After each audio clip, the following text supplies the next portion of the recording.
اليوم بدقيقتين بنطبخ معاكم لحم التيس بقدر الضغط. 3 دقائق نحضر أحلى وصفة لطبخ اللحم بدون أي تكاليف. نحتاج ملعقتين ملح، نحتاج ربع ملعقة فلفل أسود، ملعقة كركم،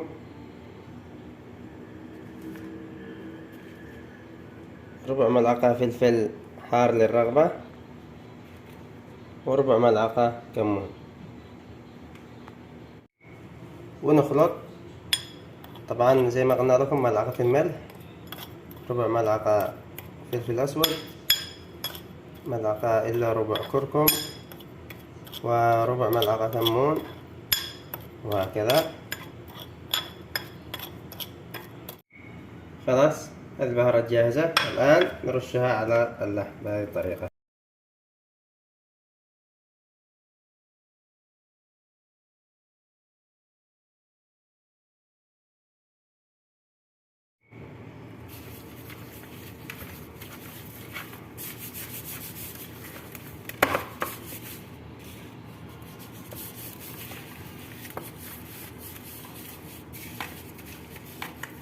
بس نحتاج قدر فاضي، عازل، أي شيء حديد أو حجر.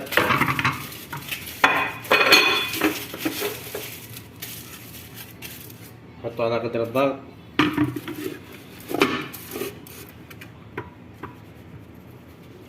ونحط لحمتنا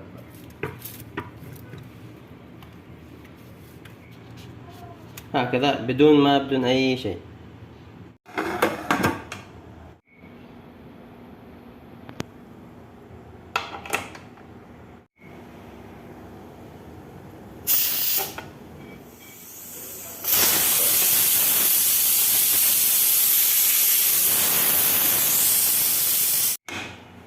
ما شاء الله. يلا يلا.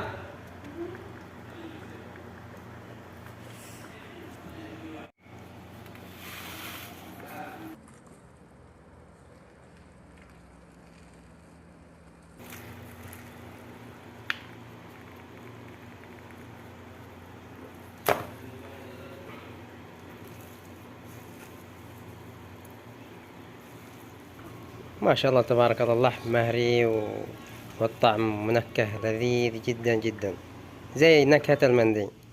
يلا شباب، إذا عجبكم المقطع لا تنسونا من الاشتراك والدعم ومشاركة المقطع،